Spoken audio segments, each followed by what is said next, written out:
Assalamualaikum warahmatullahi wabarakatuh. Anda rindu mendengarkan kajian-kajian dari ustadz-ustadz kita dari Aceh? Kunjungi channel YouTube Maulizul Akbar NAD. Subscribe, like, share, komen.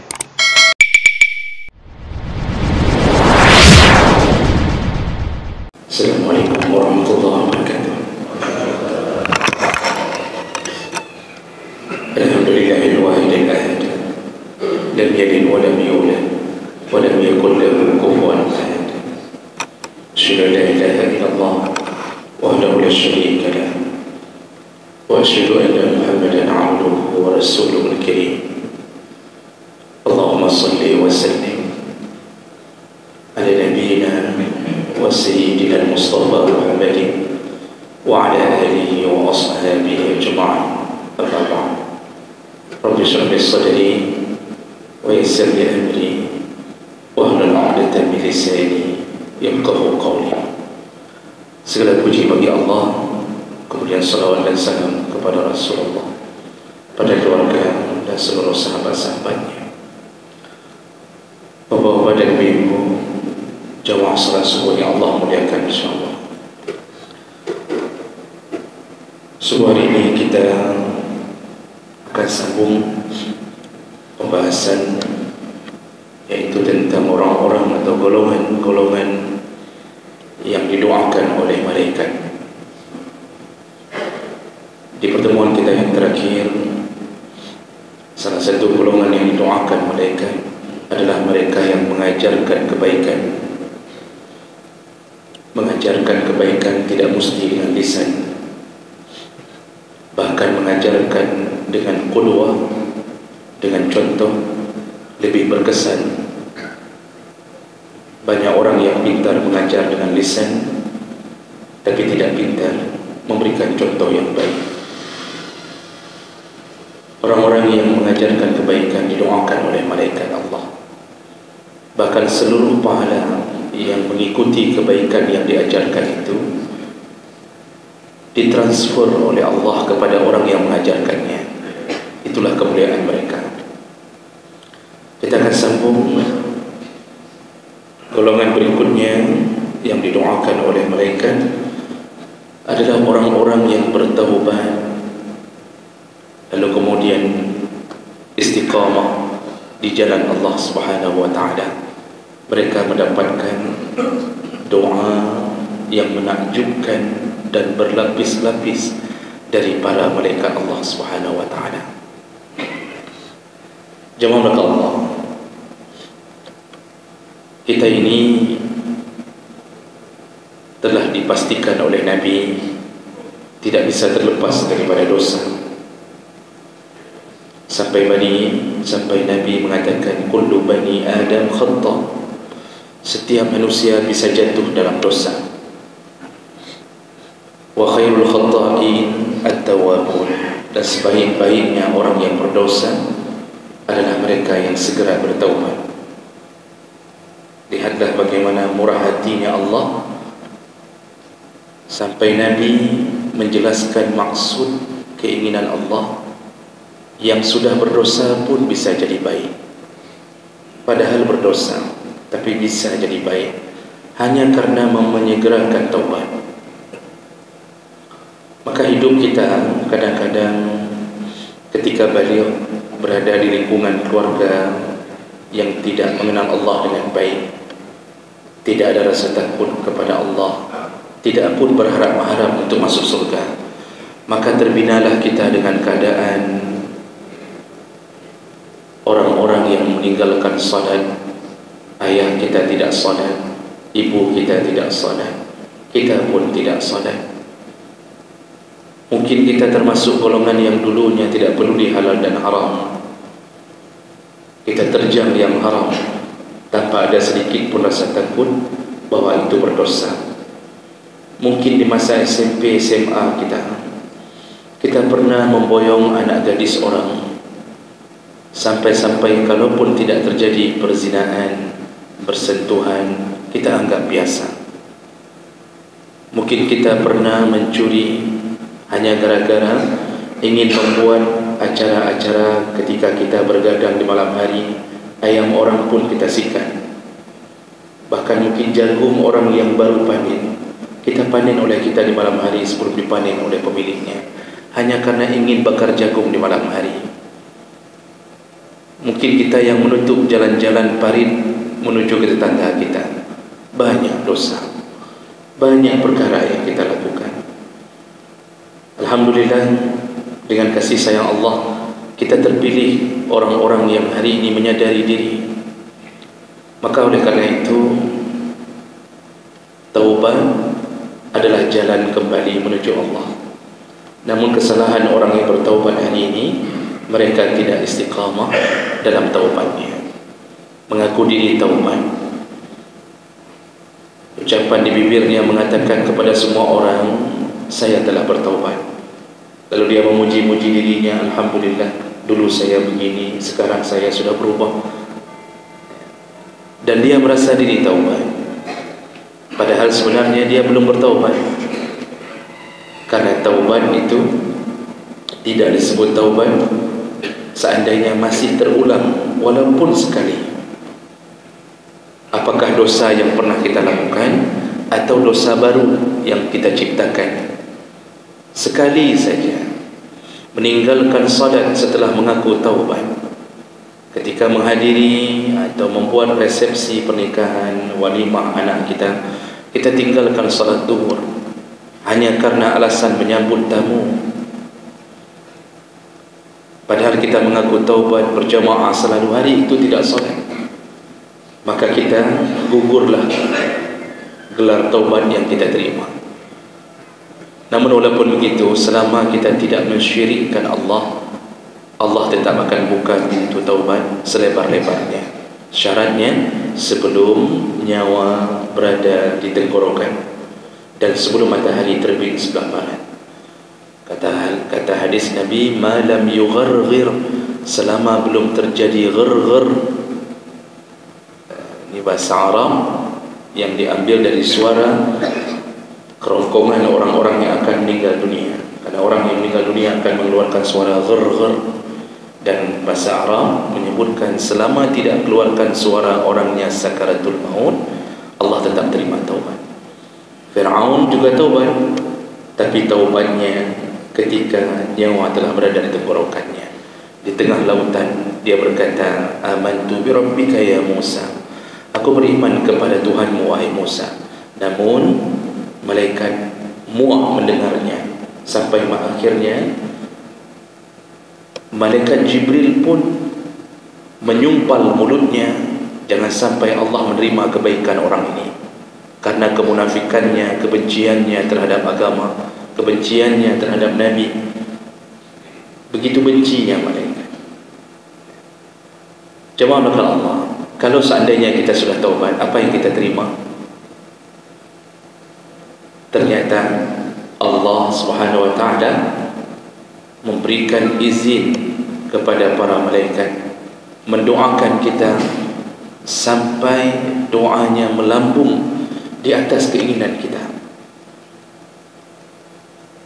Kadang-kadang kita ketika bertemu dengan teman yang lama, dengan teman SMA kita yang sama-sama duduk dulu berjudi, yang sama-sama sabu-sabu, ketika kita bertemu dan kita sudah dalam keadaan memakai jubah, memakai kain sarung, lalu kemudian kita mengatakan kepadanya, alhamdulillah, belum ke tobat, saya sudah tobat, alhamdulillah, tolong doakan saya.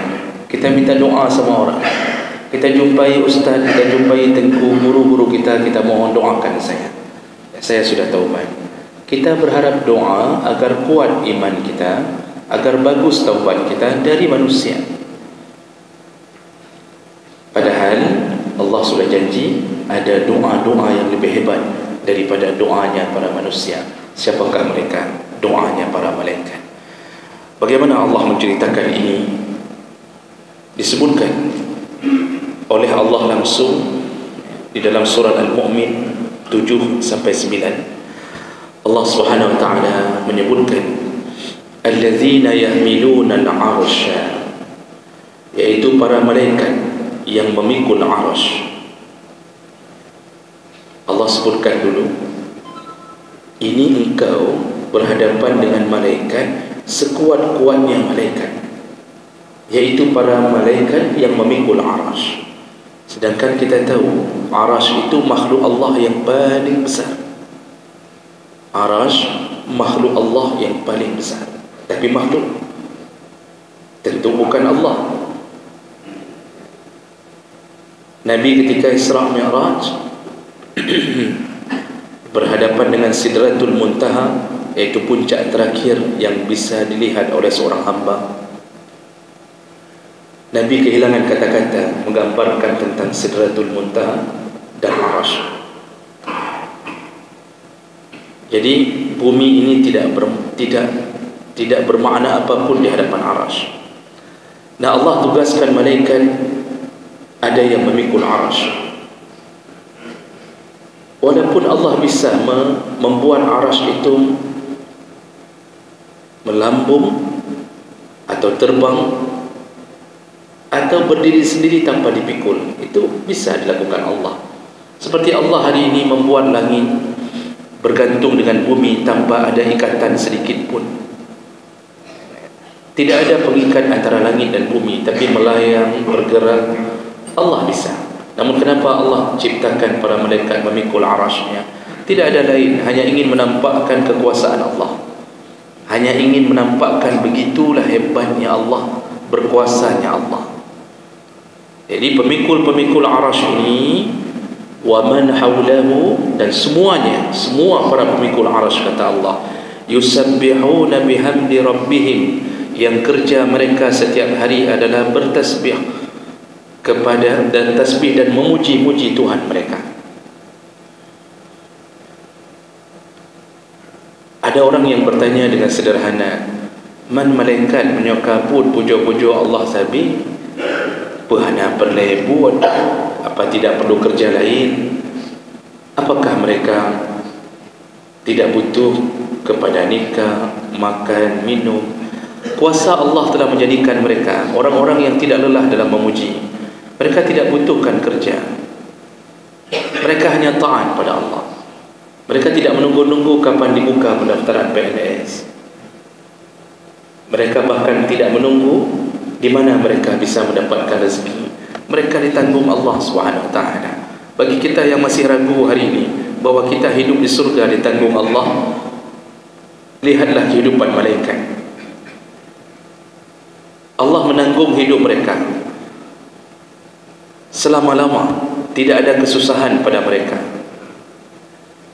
Maka kita ini kadang-kadang masih merasa dunia seakan-akan adalah sebuah target hidup kita, sehingga kita menghabiskan waktu untuk dunia kita karena rasa khawatir tidak ditanggung Allah SWT. Sehingga orang tidak berani keluar dari tempat kerjanya hanya untuk solat duhur, karena khawatir kehilangan rezeki, khawatir dimutasi.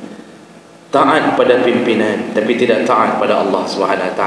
Begitu keadaan kita yang lupa bahawa kita pun ditanggung Allah SWT. Nah, jawab belaka Allah SWT, wa yu'minuna bihi wa yastaghfirun lilladheena amanu.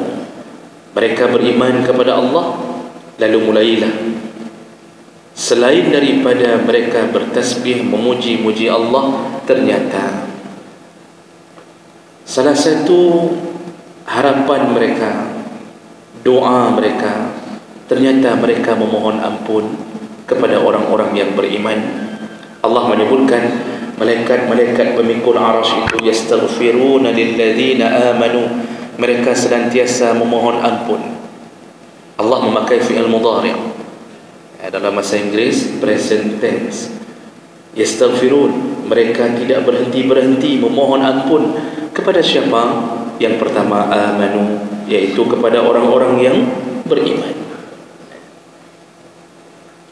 Apa kata mereka kepada orang beriman? Rabbana wasi'ata kulla syai'in rahmatan wa ilma. Ya Allah, luaskanlah segala sesuatu dari rahmatmu, dari pengetahuanmu kepada orang yang beriman. Coba bayangkan, Bapak Ibu yang Allah muliakan, kita ini memohon ampun, sehari mungkin kita memohon ampun 5 kali. dengan kalimat astagfirullah, astagfirullah. Tapi ternyata ada yang lebih hebat memohonkan ampun pada kita hanya karena alasan kita beriman, hanya karena iman kita. Kita percaya bahawa Tuhan kita Allah dan pantang mendengar Allah terhina, walaupun Allah tidak perlu ditolong, tapi kita berusaha membela nama Allah. Kita beriman pada seorang Rasul bernama Muhammad. Kita yakin neraka itu ada, kita yakin surga itu ada. Kita datang berjamaah salat subuh karena berharap-harap semoga surga menjadi milik kita dan semoga neraka jauh dari diri kita. Ini iman. Kita datang ini kan karena iman. Kalau tidak akan datang. Orang yang kurang imannya, walaupun badannya besar, tegak, gagah, tapi tidak mampu melangkah ke masjid. Ada orang yang di dalam dadanya iman, walaupun sudah tua, renta, tertatih-tatih, tapi baginya berjalan puluhan kilometer mencapai masjid Allah hal yang biasa. Siapa yang mendorongnya? Iman. Kenapa kita berbuat baik dengan anak dan isteri kita, cari nafkah setiap hari? Karena iman. Semua kita lakukan karena iman. Bahkan ada yang lebih hebat, mereka bangun di tengah malam menjumpai Allah. Kenapa? Iman. Maka orang yang beriman saja itu sudah mulai didoakan oleh malaikat. Kita tertidur, doa malaikat belum pernah hilang. Kita lupa terhadap mohon ampun, malaikat tidak lupa mohon ampun untuk kita. Kita sehari cuma 5 kali, malaikat puluhan ribu jutaan kalimat dilantunkan kepada orang-orang yang beriman. Yang baru pun, itu baru pertama. Orang yang beriman sudah dapat doa malaikat pemikul arasy. Lalu Allah sambung, mereka kemudian berkata lagi, faghfir lilladzina tabu wattaba'u sabilaka. Ya Allah, lalu ampunkanlah orang-orang yang tabu, orang-orang yang bertaubat kepadamu. Mereka minta ampun lagi, Allah, ya Allah, ampunkanlah orang-orang yang bertaubat. Lalu wattaba'u sabilaka, setelah bertaubat mereka mengikuti jalanmu ya Allah. Maksudnya jalan-jalan yang engkau ridai, jalan yang engkau telah beri petunjuk dari golongan para nabi, golongannya orang-orang syuhada, salihin. Mereka mulai mengikuti jalan itu. Mereka dulu berada di warung kopi, bermain game judi online. Mereka dulu meninggalkan salat maghrib, hanya menutup tirai di kedai kopi. Hari ini mereka telah menemuimu ya Allah, padahal meduntun dalam keadaan dahsyat, bertahun-tahun berselimut dosa. Ketika taubat dan dia mulai meyakinkan dirinya tidak akan kembali kepada jurang maksiat, malaikat memohon ampun kepadanya. Kata malaikat, ya Allah, ampunkanlah orang-orang yang bertaubat dan mereka mengikuti jalan-jalanmu ya Allah. Maka jangan kita fikir taubat itu hanya sekedar keinginan kita dan kegembiraan kita bisa dapat hidayah. Tidak. Jamalaka Allah. Malaikat pun gembira. Malaikat pun gembira. Dan jangan tanya Allah. Jangan tanya Allah. Allah paling gembira kepada orang yang taubat. Walaupun puluhan tahun dia dalam maksiat, ketika dia mulai kembali bersujud di hadapan Allah, Allah melupakan memori buruknya dengan Allah. Allah lupakan kenangan pahitnya bersama Allah. Yang Allah ingat taubatnya. Maka Nabi mengatakan, gembiranya Allah menghadapi orang taubat, saking gembiranya Allah tertawa, tersenyum. Kata Nabi dalam hadis, untuk menggambarkan gembiranya Allah, Nabi mengatakan, seperti engkau yang berpergian dalam satu safar, engkau bawa kenderaan, di atas kenderaan itu, di atas kuda, unta, engkau letakkan makananmu, peralatan hidupmu selama safar, bahkan uang dalam dompet engkau letakkan di pelana kuda. Lalu ketika engkau singgah di satu tempat, tiba-tiba kuda itu melarikan diri bersama semua barang-barangmu. Tinggallah engkau sendiri, kata Rasulullah. Engkau lalu putus asa, engkau terduduk, terdiam, tidak tahu mau buat apa, habis madu. Ini kan orang yang kehilangan habis-habisan di tengah perjalanan, di tengah padang pasir. Apalagi mau dibuat? Minumannya di tempat, di pelana kuda, uangnya di pelana kuda, lari kudanya, hilang semuanya. Lalu dia duduk terpekur dan dia merasakan putus asa yang dalam. Setelah dia mengalami hal itu, tiba-tiba 2 jam kemudian kudanya kembali. lengkap dengan barang-barangnya. Begitu gembiranya hati orang yang kehilangan barang tadi. Begitulah Allah Subhanahu wa taala, kata Nabi. Allah begitu senangnya orang-orang yang taubat. Kan beda dengan kita, Bapak. Kita ini kalau melihat orang taubat, kita akan mengatakan lebih dahulu dengan ada unsur-unsur mengejek. Yang betul taubat. Yang betul taubat, kata kita. Ini betul enggak taubatnya? Oh, pandai nak. Kau fikir anak aku pergi nikah kata dia. Kamu fikir saya nak kenal kamu Mana ada, kamu itu mana bisa taubat? Kamu itu begini, dia ingat kamu waktu SMP bagaimana begini-begini. Macam kita ungkit kembali kesalahan saudara kita, padahal dia sudah taubat. Bahkan ada yang tidak bisa mempercayai bahwa kita taubat. Tapi Allah Subhanahu wa taala begitu gembiranya. Malaikat gembira memohon ampun kepada Allah. Apa kata mereka selain daripada memohon ampun? Doa yang kedua untuk orang yang bertaubat. Pertama tadi dimohonkan ampun. Yang kedua, waqihim azabal jahim. Ya Allah, jauhkan mereka dari azab neraka jahim. Setelah mohon ampun, lalu kemudian memohon agar dihindarkan dari neraka Allah Subhanahu wa taala. Begitu indah doa mereka. Kita ini salah satu zikir setelah solat yang hari ini tidak terdengar lagi, yaitu salah satu hadis, ada yang mengatakan hasan, ada yang mengatakan dhaif, dari Ali bin Abi Thalib, dan juga disebutkan oleh Ibnu Umar. Habis salat disuruh ucapkan, terutama solat subuh, setelah solat subuh dan setelah solat maghrib, disuruh ucapkan kalimat 7 kali, Rabbana ajirni minan nar. Ya Allah, jauhkan aku dari api neraka. 7 kali kata Rasulullah. Yang mengucapkannya di pagi hari, kalau dia mati sebelum maghrib, Allah akan menjauhkan dia dari api neraka. Kalau dia baca setelah maghrib, habis salat maghrib 7 kali, kalau dia mati sebelum subuh, Allah akan jauhkan dia dari api neraka. Hadis Nabi, walaupun ada perdebatan dalam derajatnya, tapi maknanya benar. Ketika terik matahari luar biasa membakar kepala kita, ubun-ubun sampai mendidih, lalu kita berdoa, Allahumma ajirni minan nar, ya Allah, jauhkan aku dari api neraka, maka Allah kabulkan doa itu sekali saja. Insya-Allah Allah haramkan kita dari api neraka. Kali ini malaikat berdoa, ya Allah, jauhkanlah orang-orang yang bertaubat dari api neraka. Lalu malaikat menyambung doa ketiga kepada orang yang bertaubat. Allah jelaskan doa mereka, Rabbana wa adkhilhum jannati adnin allazi wa'adtahum wa man salaha min abaihim. Doa ketiga mereka minta, ya Allah, masukkanlah orang-orang taubat itu ke dalam surga Aden yang telah Engkau janjikan pada mereka. Diminta ampun, disuruh jauhkan dari api neraka, diminta lagi untuk masukkan ke surga. Lalu doa keempat, malaikat kembali berkata, wa man salaha min abaihim wa azwajihim wa zurriyatihim. Jangan hanya mereka yang Engkau hindarkan dari api, jangan hanya mereka yang Engkau masukkan ke surga, masukkanlah ayah-ayah mereka, kata mereka, masukkanlah isteri-isteri mereka, masukkanlah anak-anak mereka dan semua keturunan mereka yang ikut taubatnya seorang ayah.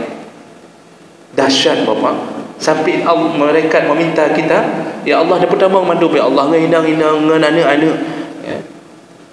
Abaihim itu ayah kita, kakek-kakek kita. Karena kita taubat, Allah minta, mereka minta, semua mereka masukkan, ya Allah, ke dalam surgamu, ya Allah. Hebatnya, beruntungnya mempunyai anak yang saleh. Kita dulu pendosa, tapi karena doa anak kita, kita bisa masuk surga. Jawabkan Allah, bukankah Nabi yang mengatakan dalam hadis yang lain, seorang ayah diangkat derajatnya memilih surga, dipilih surga, kata Allah, naik lagi, lihat lagi surga berikutnya, terus naik. Lalu kemudian dia bertanya kepada Allah, dia takjub, kenapa bisa begini? Lalu dia bertanya, anna li hadza, ya Allah, kenapa Engkau memperlakukan aku begini, padahal tidaklah aku orang yang terbaik di antara hamba-Mu? Apa jawaban Allah? Bi istighfari waladika laka. Ini akibat istighfarnya anakmu untukmu. Makanya Bapak Ibu yang Allah muliakan, yang sudah bertaubat, istiqamahlah. Dan yang terakhir, jemaah melakukan Allah Subhanahu wa taala, mereka setelah mengucapkan doa tadi, innaka antal azizul hakim, malaikat mengatakan, engkaulah yang bijaksana, engkaulah yang paling mulia. Dan doa terakhir mereka yang kelima, doa kelima terakhir, apa yang mereka ucapkan? Waqihim as-sayyi'ah wa man taqis sayyi'at yawma idzin faqad rahimtah wa zalika huwal fawzul azim. Dan ya Allah, peliharalah mereka dari dosa dan kejahatan yang akan terjadi berikutnya. Dan teruskan dengan pujian-pujian kepada Allah. Ini doa terakhir mereka kepada orang taubat. Maksudnya, jangan izinkan mereka kembali kepada kejahatan mereka. Jadi taubat itu serius. Malaikat doa pun serius. Makanya salah satu doa yang disuruh baca yaitu Rabbana la tuzigh qulubana ba'da iz hadaitana. Ya Allah, jangan engkau balikkan lagi kami, jangan engkau bolak-balikkan lagi hati kami, jangan engkau kembalikan kami setelah engkau memberi hidayah kepada kami. Ba'da iz hadaitana, cukuplah hidayah yang menempel di hati kami. Nyan doa nyan payah ada baca. Orang hari ini terlalu pede dengan taubatnya, lalu merasa diri mendapatkan surga, lalu dia mulai menerakakan sahabatnya. Dia mengatakan yang ahlun neraka. Dia sebutkan itu, padahal dia dulu ahlun neraka. Baru taubat sekitar 1 bulan 2 bulan, mengaji pada satu orang yang kebetulan ekstrim sekali, mendoktrin sana, doktrin sini, mengatakan selain kelompok kita semuanya neraka. Mulailah dia menerakakan orang, padahal dulu dia juga seperti itu, ahli neraka. Dia terlalu yakin, padahal malaikat membuka doanya untuk semua orang yang bertaubat. Maka jemaah berkat Allah, taubatlah dengan sebenar-benarnya taubat, maka kita di dalam lindungan Allah dan doanya para malaikat. Mudah-mudahan bermanfaat. Subhanakallahumma bihamdik, asyhadu an la ilaha illa anta, astaghfiruka wa atubu ilaik. Wassalamualaikum warahmatullahi wabarakatuh.